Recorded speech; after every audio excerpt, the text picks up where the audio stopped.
Hello everyone, welcome to the session and welcome to a very important session जहाँ पर हम बात करने वाले हैं कि 2025 गेट की प्रिपरेशन करते वक्त आप अपनी मिस्टेक्स को कैसे मिनिमाइज कर सकते हो, क्या क्या किया जा सकता है जिससे आपकी जो मिस्टेक्स है वो कम से कम हो जाए, मिनिमाइज हो जाए और आपके जो इम्प्रूवमेंट है वो बढ़ जाए, इंक्रीज कर जाए। So very important session guys. और आज के सेशन में हम काफ़ी कुछ सीखने वाले हैं, बताने वाले हैं और साथ ही साथ गेट 2025 की प्रिपरेशन कैसे करनी है उसके बारे में मैं आपको बताऊंगा। तो how to minimize your mistakes. तो गाइस सबसे पहले आपको ये समझना है दैट किसी भी एग्ज़ाम के अंदर, किसी भी कॉम्पिटिटिव एग्ज़ाम के अंदर number of attempted questions number of attempted questions is never equals to number of corrected questions।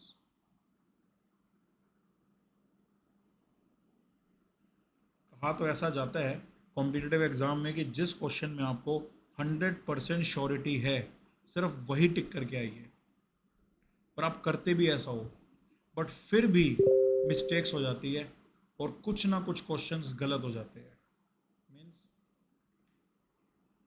Accuracy is never 100%। Again some exceptions are also there. कुछ ऐसे स्टूडेंट्स हो सकते हैं जिनके मार्क्स भी अच्छे आ रहे हैं और एक्यूरेसी के साथ आ रहे हैं, है ना। मैं ऐसा नहीं बोलूँगा कि ये सबके लिए है, ये जनरल है, but most of the students में देखा गया, 100 में से 90 स्टूडेंट्स में देखा गया है दैट एक्यूरेसी इज़ नॉट 100%। ठीक है। सो आपका काम क्या है, ठीक है, काम क्या है। अगर नंबर ऑफ अटेम्प्टेड क्वेश्चंस है ए और नंबर ऑफ करेक्टेड क्वेश्चंस है सी, तो जो डिफरेंस है, डिफरेंस फंक्शन डिफरेंस फंक्शन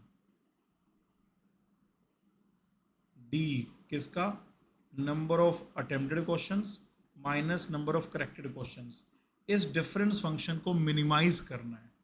मतलब कि अगर हम D D by D N करते हैं, ज़ीरो पुट करते हैं, तो इसके रिस्पेक्ट में जो नंबर आएगा वो नंबर की एक ऐसी वैल्यू होनी चाहिए जिस पे ये डिफरेंस फंक्शन मिनिमाइज हो जाए। ठीक है, कि कितने क्वेश्चन नंबर अटेम्प्ट करने हैं, उतने नंबर ऑफ क्वेश्चन अटेम्प्ट करने हैं such that the difference function should be minimum. ठीक है, सिंपल मैथमेटिक्स है। Number of attempted questions minus number of corrected questions, जो डिफरेंस है that difference should be minimum.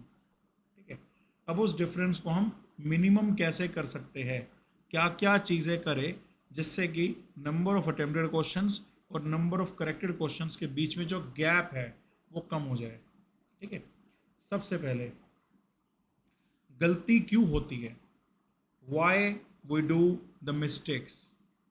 It's because कि जो हमें फॉर्मूला है वो अच्छे से याद नहीं रह पाता, जिसका स्क्वायर करना था उसका क्यूब कर दिया, जिसकी पावर हाफ करनी थी उसकी पावर 1/3 कर दी, जो न्यूमरेटर में था वो डिनोमिनेटर में कर दिया, फॉर्मूला सही से याद नहीं आया, फॉर्मूला ही गलत पुट कर दिया, जिसकी वजह से हमारा क्वेश्चन का आंसर गलत हो गया। ठीक है, कॉन्सेप्ट ही हमने ढंग से नहीं लगाया। कॉन्सेप्ट था कि energy transfer by convection is equals to the change in the internal energy, और हमने लगा दिया energy in by convection is equals to energy out by convection. Concept ही लगाना हमें ढंग से नहीं आया, एनर्जी बैलेंस ही गलत कर दिया, मास बैलेंस ही गलत कर दिया, डेंसिटी से मल्टीप्लाई करना भूल गए, प्रेंटल नंबर से मल्टीप्लाई करना भूल गए, स्टेंटन नंबर को याद नहीं रहा, फिल्म थ्योरी याद नहीं रही, कोई इंपॉर्टेंट कॉन्सेप्ट याद नहीं आया। तो कॉन्सेप्ट ही जब हमने गलत लगा दिया तो फिर नंबर हम कैसे एक्सपेक्ट कर सकते हैं।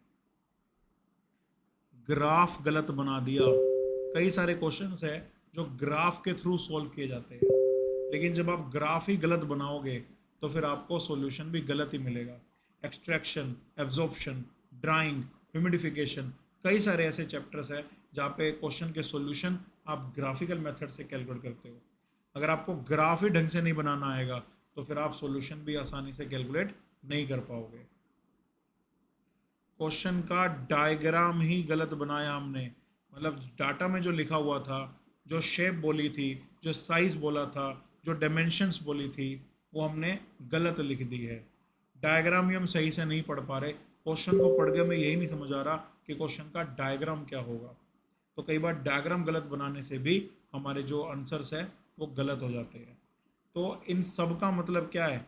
इन सब का मतलब है लैक ऑफ रिवीजन। इन सब का मतलब क्या है? Lack of revision. जब लैक ऑफ रिवीजन होती है ना, तो लैक ऑफ रिवीजन के कारण ही ये सब चीज़ें आपको देखने को मिलती है। फॉर्मूला भूल जाते हैं, कॉन्सेप्ट सही से अप्लाई नहीं कर पाते, ग्राफ ढंग से बना पाते, डायग्राम अच्छे से नहीं लिख पाते। तो लैक ऑफ रिवीजन जब होती है तो आपको ये सब चीज़ें देखने को मिलती है। ठीक है। इसके अलावा कई बार ऐसे क्वेश्चंस होते हैं गेट में जो पी वाई क्यूज से इंस्पायर्ड होते हैं, मतलब उसके जैसा P Y Qs, similar P Y Q या काफ़ी हद तक मिलता जुलता पी वाई क्यू पहले गेट में आया हुआ है। बट क्योंकि पी वाई क्यू की प्रैक्टिस ही हमने एक या दो बार की होती है तो इस वजह से हम रिलेट नहीं कर पाते इसे कैसे सोल्व करना है। क्वेश्चन सोल्व करने की स्ट्रेटजी ही हमारे माइंड में नहीं आती है। ठीक है। जिस वजह से जब असली में क्वेश्चन आता है, रियल में क्वेश्चन आता है, तो हम उसको कर नहीं पाते हैं। मैं आपको बता दूं कि गेट में जो भी क्वेश्चंस आते हैं वो कहीं ना कहीं पी वाई क्यूज से इंस्पायर्ड होते हैं। तो जब हम पी वाई क्यूज की सही से प्रैक्टिस नहीं करते हैं, पी वाई क्यूज की बार बार प्रैक्टिस नहीं करते हैं, तो फिर अगले साल गेट में जो क्वेश्चंस आने वाले हैं उसको सोल्व करने के जो चांसेस है वो भी अपने आप कम हो जाते हैं। उसके बाद बड़ा इंपॉर्टेंट कारण होता है test series. Test series late start करना और जो नंबर ऑफ टेस्ट है वो कम देना। जब हम नंबर ऑफ टेस्ट कम देते हैं, जितने देने चाहिए उससे कम टेस्ट दे रहे हैं और टेस्ट सीरीज़ को लेट स्टार्ट कर रहे हैं, तो फिर ऐसे में फिर क्वेश्चन को किस तरह से सोल्व करना चाहिए वो चीज़ें हमसे मिस हो जाती है। और इन दी अदर हैंड जो बच्चा काफ़ी सारे टेस्ट देता है, पहले टॉपिक वाइज टेस्ट दे रहा होता है, फिर सब्जेक्ट वाइज टेस्ट दे रहा होता है, फिर फुल लेंथ टेस्ट दे रहा होता है, उसे पता होता है कि क्वेश्चन को सोल्व कैसे करना है। तो टेस्ट सीरीज भी यहाँ पर एक इम्पोर्टेंट फैक्टर का रोल प्ले करती है। ठीक है। फिर नेक्स्ट हमारे पास आ जाता है क्वेश्चन रीडिंग। जब हम क्वेश्चन को सॉल्व कर रहे होते हैं तो उससे पहले हमें क्वेश्चन को रीड करना होता है। बहुत सारे बच्चे क्वेश्चन को बहुत जल्दी जल्दी रीड करते हैं और जल्दी जल्दी रीड करके डाटा लिखकर बस सॉल्व करना शुरू कर देते हैं। That is also a very very wrong strategy. क्योंकि पहली बार जब आप क्वेश्चन पढ़ते हो तो सिर्फ आपको डाटा दिखाई देता है, दूसरी बार जब क्वेश्चन पढ़ते हो तो आपको एक्चुअल में क्वेश्चन दिखाई देता है। इसीलिए कम से कम हर क्वेश्चन को 2 बार तो ज़रूर पढ़ना चाहिए और 2 बार पढ़े बिना सोल्व नहीं करना चाहिए। Must read the question twice और उसके बाद ही आपको क्वेश्चन को सोल्व करना है। देन उसके बाद एक बहुत बड़ी चीज़ जो बच्चे गलती कर देते हैं, जिसे ठीक करने से आप अपनी मिस्टेक को ठीक कर सकते हो, वो है सॉल्यूशन। जब भी किसी क्वेश्चन का सॉल्यूशन होता है तो ऐसे ही आपने क्वेश्चन पढ़ा, आप सोल्व करना शुरू कर देते हो। ऐसे में क्या होता है, 3-4 स्टेप लिखते हो, एक दो फॉर्मूला लगाते हो, बाद में अटक जाते हो कि अब क्या करना है। आपको तब ध्यान ही नहीं आ रहा होता कि अब आगे कैसे प्रोसीड करना है। इससे क्या होता है, आपको उस क्वेश्चन को पढ़ने का और सोल्व करने का 2 से 3 मिनट भी खराब चला जाता है और सॉल्यूशन भी नहीं आता। इसीलिए जब भी आप किसी क्वेश्चन को सोल्व करो, पहले नोट्स में नहीं, पहले कॉपी में नहीं, पहले माइंड में सोल्व करो। क्वेश्चन को 2 बार पढ़ने के बाद आप ये डिसाइड कर लो कि क्वेश्चन को सोल्व कैसे करना है।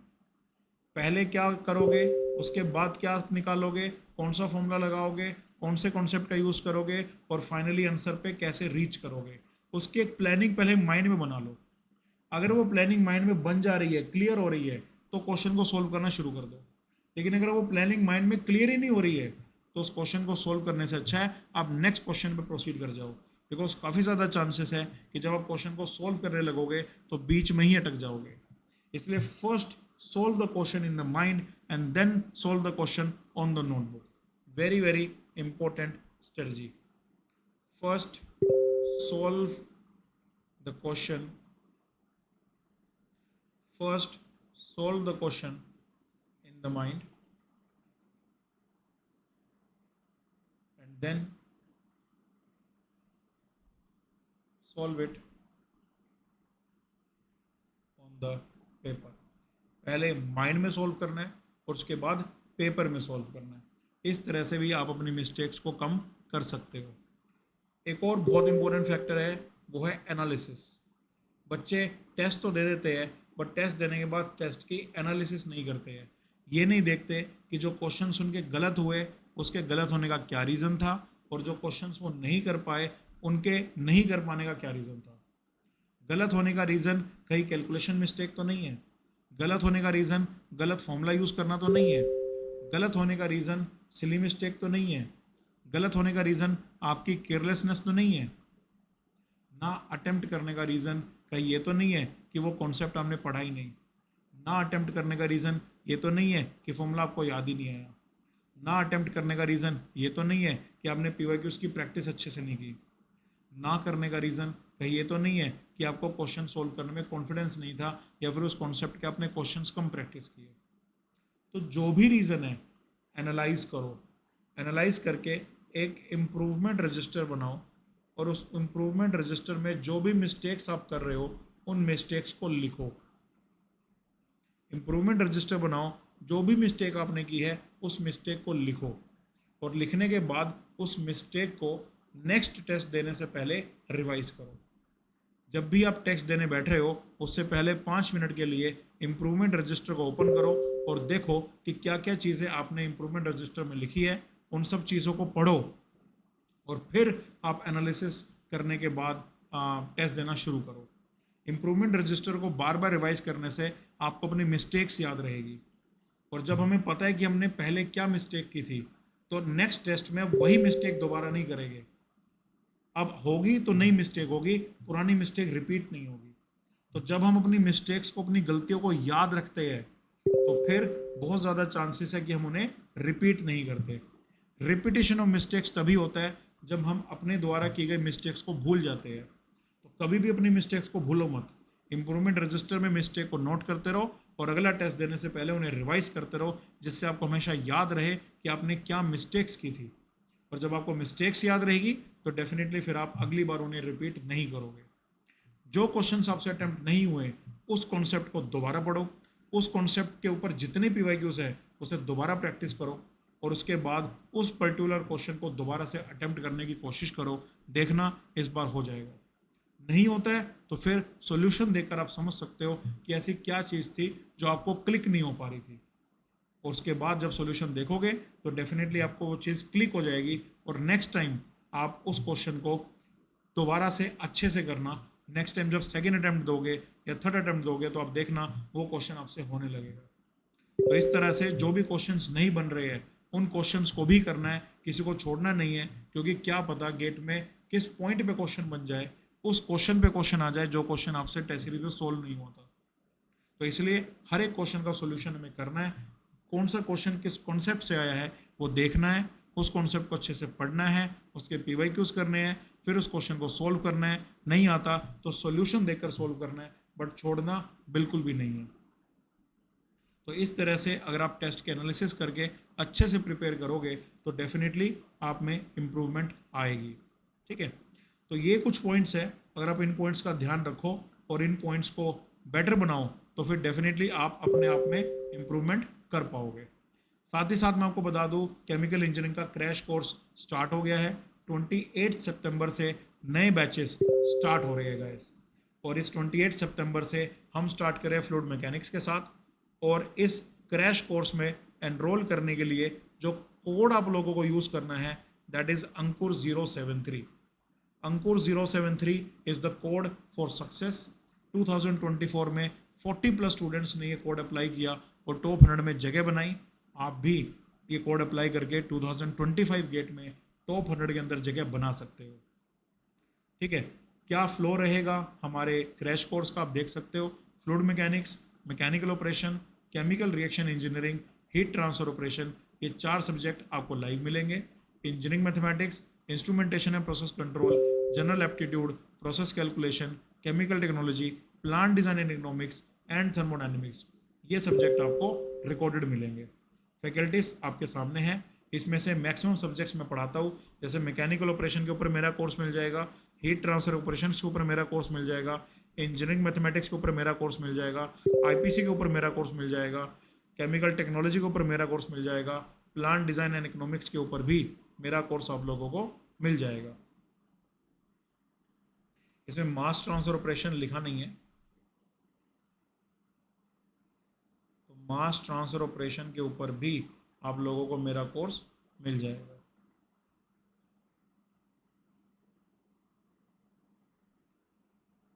ठीक है, तो ये सब कोर्सेज आपके रहेंगे, तो इन सब कोर्सेज को आप आसानी से कर सकते हो। ठीक है, तो गेट के अगर आपको क्रैक करना है तो क्रैक करने का एक ही तरीका है, अनअकैडमी सब्सक्रिप्शन। बिकॉज इंडिया के जो बेस्ट टॉप एजुकेटर्स है स्पेशली केमिकल इंजीनियरिंग के, वो आपको अनअकैडमी पर ही मिलेंगे। मैं 12 साल पहले इस कोचिंग इंडस्ट्री में आया था और गेट केमिकल की कोचिंग इंडस्ट्री की नींव रखी थी। उससे पहले गेट केमिकल के अंदर कोई कोचिंग का सच इंफ्रास्ट्रक्चर नहीं होता था, but I started it and now there are many teachers teaching. और जो बेस्ट टीचर्स है केमिकल इंजीनियरिंग के, they are teaching with me in my team in the Unacademy. Interactive live classes होती है, स्ट्रक्चर्ड कोर्सेज रहते हैं, PDFs आपको available रहती है, लाइव टेस्ट एंड क्विजेस भी होते रहते हैं। और अगर आप आइकॉनिक प्लान चूज करते हो गाइस, तो 1-on-1 लाइव मेंटरशिप रहती है, कस्टमाइज डाउट सॉल्विंग ये भी आपको मिलती है। केमिकल इंजीनियरिंग में अभी फिजिकल नोट्स अवेलेबल नहीं है, बट बाकी सारे फीचर्स आपको आइकॉनिक के प्रोवाइड किए जाते हैं। अनअकैडमी सब्सक्रिप्शन में आपको लेक्चर नोट्स मिल जाते हैं, सबसे बड़ा बेनिफिट है। डेली लाइव क्लासेस होती है, प्रैक्टिस एंड रिवीजन के लिए आपको क्वेश्चन अलग से प्रोवाइड किए जाते हैं। डाउट क्लियरिंग सेशन बहुत फ्रीक्वेंट होते हैं, कहीं से भी लर्न कर सकते हो, कभी भी लर्न कर सकते हो। और मॉक टेस्ट भी बहुत सारे आपको मिलते रहते हैं। और टीचर से कनेक्ट करने के लिए रेज ए हैंड का फीचर भी आपके पास हमेशा रहता है। रेज ए हैंड के थ्रू आप फैकल्टी से बात कर सकते हो, अपने डाउट्स पूछ सकते हो।